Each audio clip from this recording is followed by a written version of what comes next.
So thank you again for being here and joining us. And hopefully some of the things that are shared tonight will help you. And Carrie, I actually love the way that you introduced what you're looking for, because I think you'll find some things that will help you based on some of the direction that our work in ministry is going as well. So I'll just start off by saying that obviously our polity includes ministry of the whole people of God, from whom some are called to the ordered ministries of deacon, ruling elder, and then ministers of word and sacrament. It's interesting to me how many people are surprised that those constitutional questions asked at ordination and installation are the same, with one exception for those three groups of people. It's also interesting to me that we spend a lot of our sort of denominational focus on the preparation of only one of those ordered ministries, obviously that being ministers of word and sacrament. I mean, think about seminary and ordination exams and continuing education. But of course, the Book of Order also says that the session shall provide a period of study and preparation for those who serve in the other ordered ministries of ruling elder and deacon. So that's where we find ourselves. I know that it's very common for folks to be looking for resources that will help in that ministry and in that area. So hopefully today you'll find out sort of a bunch of things that we have denominationally, and then I think we'll have a time of sharing to find out maybe some things that you all know of that we don't, or things that you can share with each other. It's great that Marisa is with us from Presbyterian Publishing Corporation, because PPC actually probably has done the best work, or maybe for the longest period of time, in preparation for ruling elders and deacons, and a lot of their books that they offer publications, and those are noted in the wakelet that Miata has put in the chat as well. As I introduced myself, I work in the Office of the General Assembly, and since 2013, we have had a focus particularly on ruling elders and also in with deacons, but mostly related to ecclesial formation. So how this connects with you all, particularly in sort of what Carrie had shared, was that it's not just about a one-time training for those who are serving in these ministries. So it's not just an orientation, but it's a formation. It is how we're continue to be formed as leaders in the church. So it's not that we take a one-time training and we know it all and then we go on to serve.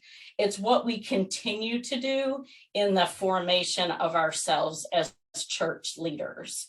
So one of the ways that started in our ministry was not only curating resources, so those things that are happening within, that are being created within the church as a whole, that we kind of share with folks. We have a lot of that on the website.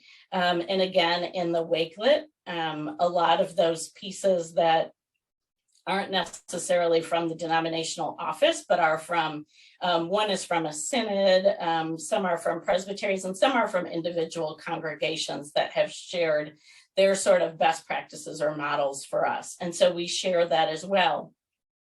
But we also created a few years ago now, a foundational resource on training for ruling elders and deacons called Coming Alive in Christ. I'm going to be real honest in saying that it is a lot. The resource is based on those constitutional questions. And so it is actually 11 sessions. We added one at the beginning based on baptism and membership, because that's where we all start that formation work. And then it goes through a deep dive into each of those constitutional questions And then it ends with the one question that is specifically for ruling elders and one that's specifically for deacons. Within that resource, there are discussion questions, reflection questions, additional resources, but there are also leader guides. Again, I'll be real honest in saying it's not a one-time hour-and-a-half resource that you're going to find. What you'll find is really substantial material. There's a leader guide for a retreat format, as well as a monthly format for ongoing training. And there are visuals, PowerPoint images that can be used along with the resource. It's available through Equip, which is the church's online learning platform, but you do not have to have an account to get to it. And I'm happy to share that as we go on if you want to see it on the screen as well. And one of the things that I can say about the fact that it is so substantial is that sometimes I'm afraid that we don't ask much of our church leaders or expect much. And so we're afraid to offer a larger training because we're afraid that they might not say yes. And so I encourage you to look at this resource and see what there might be available for you to use there. So with the constitutional questions there at the forefront, we actually started to gear for a one-year focus our Regarding Ruling Elders article series on those constitutional questions. If you haven't discovered Regarding Ruling Elders, once again, it is a resource for ongoing formation. So it's not a one-time training. We actually now have an archive that's 108 issues. It's been going on since 2014, I believe, every month. It comes out through the news service, and it's various topics. And we've done several year-long series like we did on the constitutional questions. It just so happens that this year, Marisa Galvan-Valle is one of our writers, and she is focusing it on the sort of the marks of membership. How do ruling elders discern and measure the life of the congregation? And then every other month, there are stories of ruling elders and how they're serving in the world. And that also is available in that Wakelet. And there is a subscription list, and I'm happy to help you find that as well. And then one of the other pieces that I will highlight as we've been talking about ecclesial formation and that kind of thing is that we do offer a couple other things related to that ongoing formation. One is a webinar series. We have a webinar that the registration is live right now on caring, the caring ministry that deacons and ruling elders have as a part of their call. And that webinar will be on April the 27th. It will be recorded and it's available for everyone, not just those who have registered. We do have a registration deadline because we do offer interpretation into Spanish and Korean. We also started this fall podcast called Along the Road, and the Nourish episodes that come out every other week are specifically for ruling elders and deacons as nourishment in their ministry. So it's things that might inspire them. It's spiritual practices. It's really little nuggets of nourishment. We sort of like to think about it as something to listen to in the carpool line or the lunchroom or while mowing the lawn or commuting on the train. Call stories, educational snippets, and again, spiritual practices. We also have a great partnership with the Presbyterian Publishing Corporation that lots of the books and resources that they offer specifically for ruling elders and deacons, they are kind enough to provide a 40% discount. And there's a list of what resources are included there, as well as the code to use to get those books. And one of the things that we'd love to see happen is that congregations offer sort of a little packet of books. So take 4 or so books from the list at that 40% discount and give them as a gift when ruling elders and deacons are ordained or installed to help them with their ministries. So I've done a lot of talking, so I will, I'll kind of wrap it up now with what I'm going to say, but I'm happy to respond to questions and all that as well.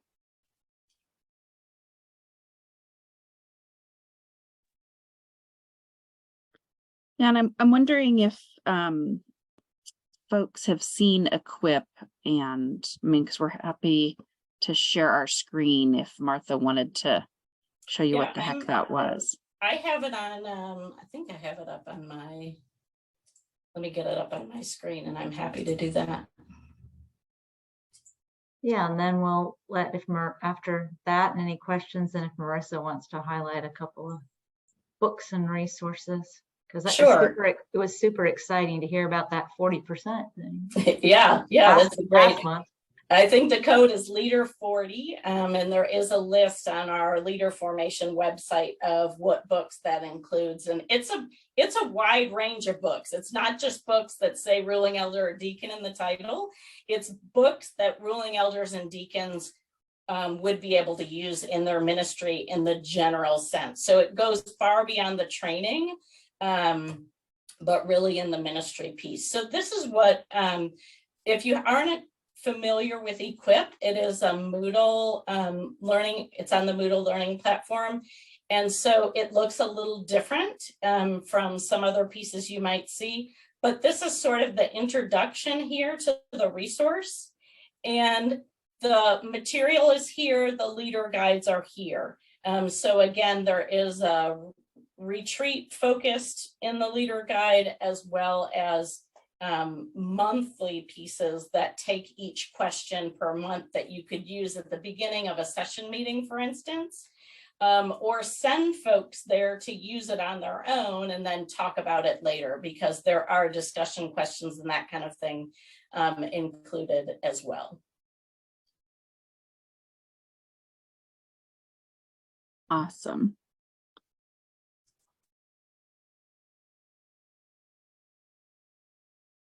Anybody have any questions at this point, or should we? Otherwise, Marissa, and then we'll totally, any questions? Sure. First of all, thank you. I'm representing at least 2 people in this call, which are David Maxwell and Meg Rift. As I was listening, I was thinking, about how do you re-energize ruling elders that have been ruling elders for a long time, and 2 thoughts come to mind in terms of resources. One of the things that we have in that wonderful wakelet that I hadn't heard about until today, I didn't know it looks like Pinterest a little bit. So you will find a PDF document that is interactive and that will have everything that you can think of that PPC has published, things that are for training people that are newer, like Presbyterian Polity for church leaders, Selected to Serve, Sailboat Church, so you will find, and even newer resources that have to do specifically with things that maybe you don't think about when you first get into session, but that you need to think about. So what kind of Christianity, a history of slavery and anti-Black racism in the Presbyterian Church is there? And so there are other things. But, as I said, the first thing that came to mind in terms of these 2 resources is the Making Disciples, Making Leaders. It's an updated 2nd edition. We've tried to update all of our resources with a new form of government, and we're still waiting about and with the new worship component of the Book of Order as well. We're still waiting for the dust to settle on the discipline and the discipline part of the Book of Order to then figure out how we're going to update that. So this in particular is not just session, it's also leadership in the church. I don't know about you, but I encourage, I work part-time as a pastor here in Louisville as well. So I try to encourage the session, which is 6 people, to sort of, spread out and invite others to belong to committees. And so the leadership pool in a very small congregation needs to be extended to everybody. Any resource that sort of looks at ordained ministry as something that has a very powerful mentor component is a good thing, because we need to invite others into leadership. The other resource that I was thinking about is that we have sort of workbooks that are called Being Reformed. And I'm sure that some of you know about those. We have one for ruling elders that is called Formation, but we have a second one, which is called Transformation, which usually people go like, I'll just get formation. I'll get all the information about what it means to be a Presbyterian ruling elder. But the Transformation one, which was written by Peggy Hines, actually, is sort of a challenge to the ways that we do ruling elder ministry, which is very, gathering on a very one of those business tables to make decisions about administration and numbers and budget and what is the color that we're going to paint the large fellowship hall of the church, things that are important like that. So this book, what it does is things about transformational leadership and what does it look like. So I opened up the document to see. There's a version in Spanish as well, so I'm going to translate the version in Spanish because it's the one that I could find. But it's basically like section 1, transformational leadership embraces change and being uncomfortable, for example. The second one is transformational leadership practices spiritual discernment. The third one, transformational leadership, does it work with a worship attitude? And so it goes at the transformational leadership,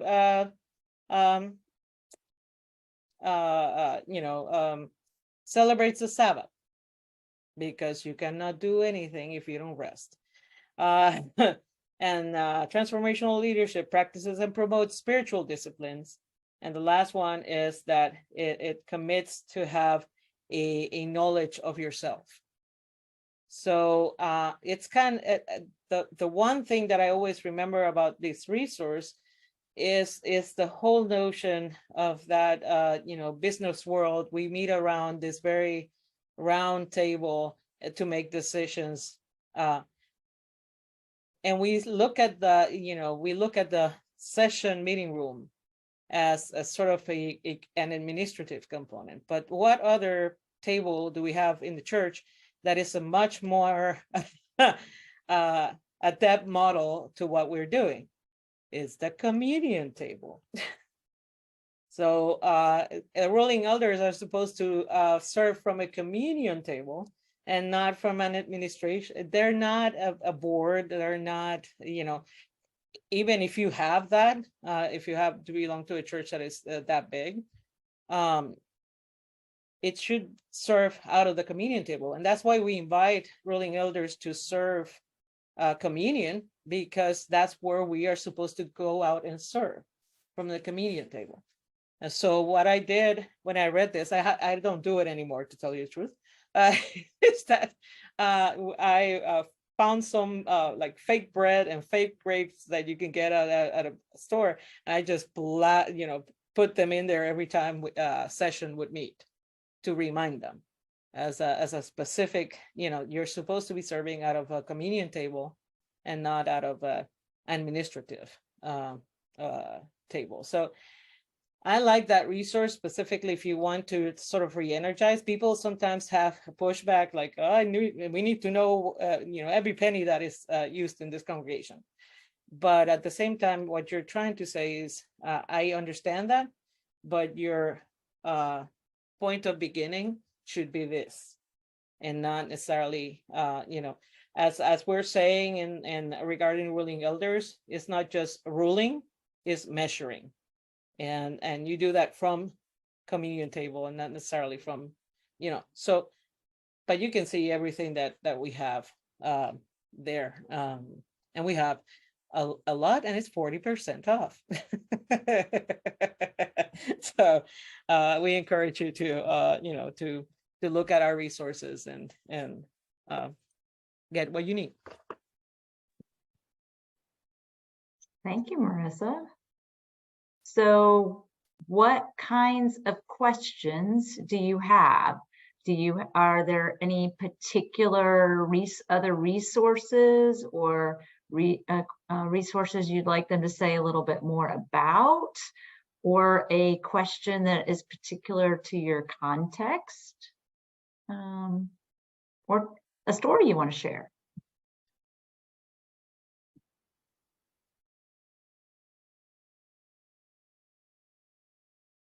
Did this give you any ideas, Carrie?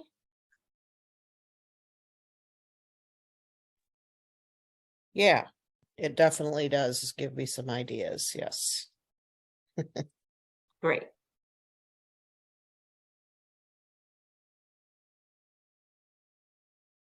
Y'all are a quiet bunch. I know we give a lot of information and it can be kind of overwhelming. But by putting all of the stuff in one link, a Wakelet, Marissa's description, yes, it's kind of like Pinterest for teachers, educators types, organizing things in one place. Then you can go back on your own time and do some exploring, and you have 4 of us that you can contact to ask questions when you're like, oh, wait, I need to know more about one of these. Can Martha, Go ahead, Lynn. can Martha talk a little bit more about the newsletter? Is that something that like the elders could sign up for and that would automatically come to their emails? Yes, so in a way, it's so it comes out through the Presbyterian News Service each month on the 15th of each month in English, Spanish, and Korean. But you can sign up for the subscription, and what you get then is every month when the article is posted, they get an email that gives the link directly to the article, but it also includes other pieces related to ruling elder ministry. So for instance, when our upcoming webinar went live, the registration information was there. When we promote the discount for the 40% off there. So it's regularly monthly when related specifically to the article, but it also gives additional information. And we have folks have used it several different ways. The articles themselves, they've used either by forwarding to the whole session, or some churches have used it, and I think Marissa has done this at the beginning of a session meeting. They actually read it as a part of the session meeting. Each article has reflection questions at the end. Those can either be done individually from one person just reading it, or they can be allowed for a discussion. And there is on the website, and I think it's included there in the Wakelet, the information for subscribing to that. And I'm happy to put it in the chat as well. So we have some folks who like just one person does it, like even the clerk of session, and they send it out to everybody. Or we have some people who send out the subscription to everybody to sign up. And I will. Thank you. Yeah, I'll if you go could ahead. drop that specific link in, I was looking for it and I'm not finding just the subscription link. Yep, I'm happy to do that.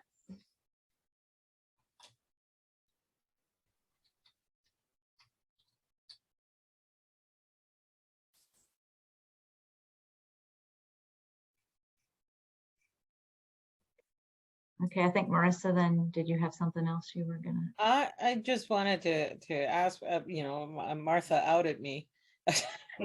Because I was just wondering what you all do, in terms of like, how do you begin the session meeting in your congregation? Do you just start praying and then go on with other stuff, or do you dedicate some time to precisely to think about the role of ordained ministry in the like Martha said, I usually try to use ruling elders as a very quick, very easy, and I do summaries because I know they're not, they read sometimes, but they don't read.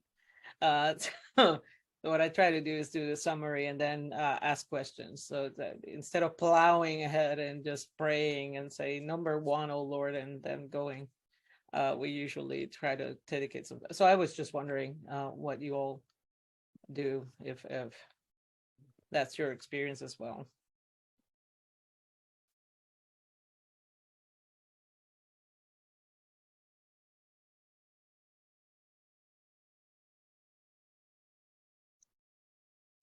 While you're all thinking about that, I'll also add that for this regarding ruling elders, I mentioned that we have a very deep archive. We've had a hard time finding a really good way of making the archive accessible because, well, just because the pcusa.org website is difficult. And so we actually have a new way that's about to be released that will be a whole PDF document with all the topics and headings that will be direct links that will go to those articles. So even articles that were posted like 9 years ago at the very beginning are still extremely applicable. Like, what is the responsibility of ruling elders with finances? What's the relationship of ruling elders and treasurers? Like all those sort of basic pieces that we've covered in these articles will have direct links right to that. And we're about to get that posted. We're doing some editing in the Spanish and the Korean versions, and then it will be posted. So just so that you know. Yeah, but go ahead. Marissa didn't get an answer to her question, so. Oh, that's fine. And I'm glad that you're doing that, because then I know that I'm not repeating myself when I'm writing. Yep, exactly. It's almost ready. Do you have the link to the upcoming webinar? Webinar? Sure, I can post that.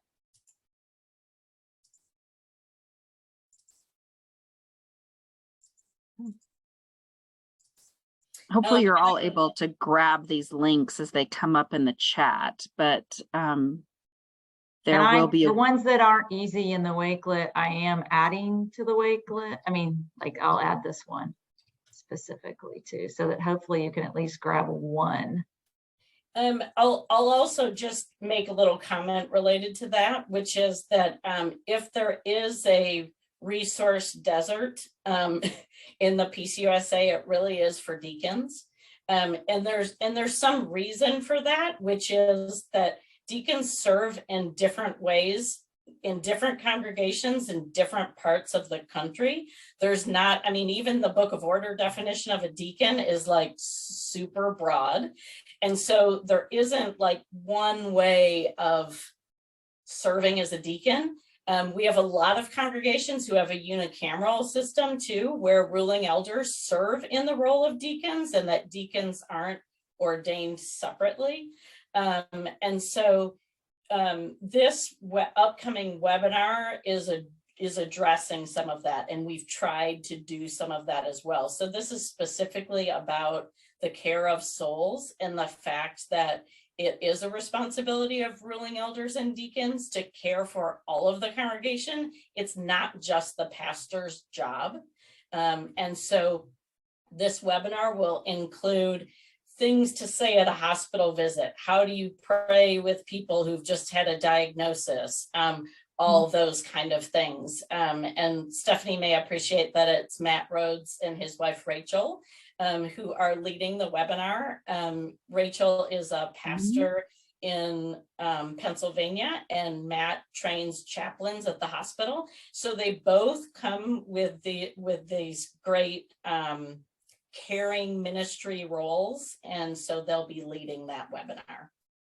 Yeah, you guys should all come to that. You should, that'll be great. Thanks, Martha, for saying who was leading. I got the email, but I didn't like read all the things. Yeah, I'm excited about it. That'll be good.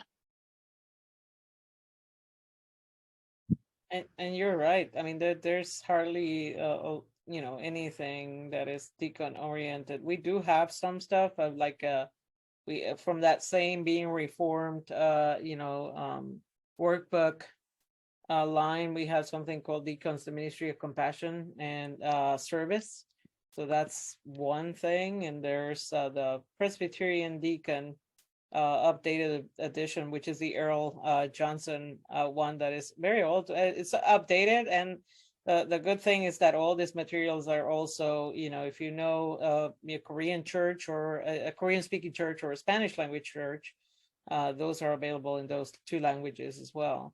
Oh, sorry. I was just going to highlight that we have folks sometimes that ask for help for prayers of actually, like, is there a prayer book that I can take with me when I go and visit?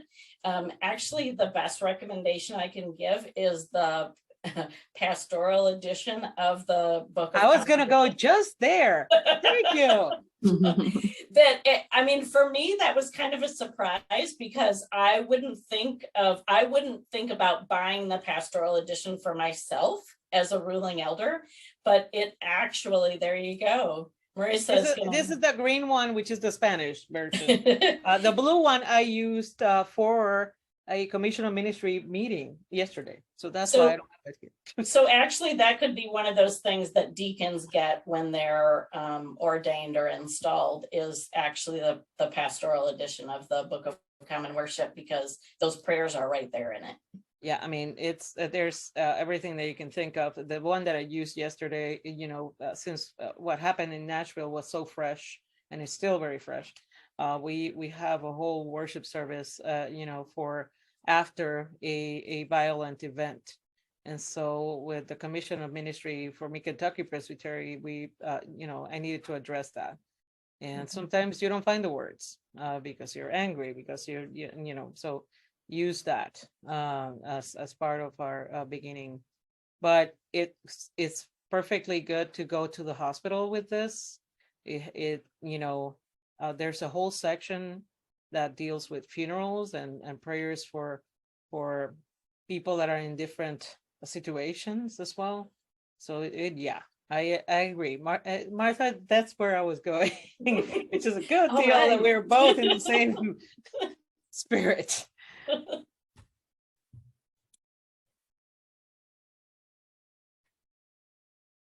Does anybody have any additional questions?